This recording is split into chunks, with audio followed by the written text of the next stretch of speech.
Hi friends, நீங்கள் பார்க்குற rose தான் பார்த்தீங்கன்னா ஹச்டி ரோஸ்லேயே வந்து எல்லோ கலர் ஓகேங்களா. மஞ்சள் பூவே ஒரு சூப்பராக அழகாக இருக்குது பாருங்கள். காலையில் அப்படியே பூத்து குலுங்குது ஒரு தொட்டியில். 14 இன்ச் பாட்டில் சும்மா அற்புதமாக இருக்குதுங்க ஓகேங்களா. ஹைட்டு கொஞ்சம் கம்மி தான், ஆனால் பிரான்ச்சஸ் பாருங்களேன் எந்த அளவுக்கு நல்லா வளர்ந்துருக்குன்னு. ஏன்னா பார்த்தீங்கன்னா இது கிட்டத்தட்ட 1 இயர் வளர்ந்த பிளான்ட். இதெல்லாம் இவ்வளோ மொட்டுக்கள் தம்பி உங்கள்கிட்ட மட்டும் எப்படிப்பா வைக்கிதுன்னு கேட்டிங்கன்னா அந்தளவுக்கு மெயின்டெனன்ஸுங்க ஓகேங்களா. ஏன்னா பார்த்தீங்கன்னா டெய்லி செடி இழந்தோடனே வந்து பார்க்கணுங்க, அதுக்கு எப்படி என்ன பண்ணுது, என்ன இது கண்டிஷனில் இருக்குதுன்னு.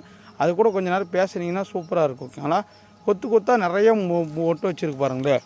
இங்கே பாருங்கள், மொட்டுக்கள் 1 2 3 4 5 6 7 எத்தனை மொட்டுக்கள் நல்லா கண்டிப்பாக பாருங்கள். மருந்து ஸ்ப்ரே பண்ணியிருக்கு அப்படியே தெரியுதுங்களா. நாங்கள் சாஃபு மோனோப்ளஸ் பவுஷாக் இந்த மருந்து ஸ்ப்ரே பண்ணியிருக்கோங்க. மழை பெஞ்ச உடனே எப்படி இருக்குன்னு பாருங்கள். இந்த செடி ஒரே ஒரு பிளான்ட் அவைலபிள் இருக்குது, எல்லோ கலர் ரோஸு 14 இன்ச் பாட்டில். உங்களுக்கு யாருன்னா தேவைப்படுச்சுன்னா தாராளமாக வாட்ஸ்அப்பில் கான்டாக்ட் பண்ணி புக் பண்ணிக்கோங்க. சூப்பரான பிளான்ட்டுங்க. அதுவும் பார்த்தீங்கன்னா பெரிய பூ வருது, நல்ல எல்லோ கலர் ஓகேங்களா. உங்களுக்கு யாருன்னா தேவைப்படுச்சுன்னா ஸ்க்ரீன்ஷாட் எடுத்து வாட்ஸ்அப் பண்ணுங்கள். தேங்க்யூ, பாய்.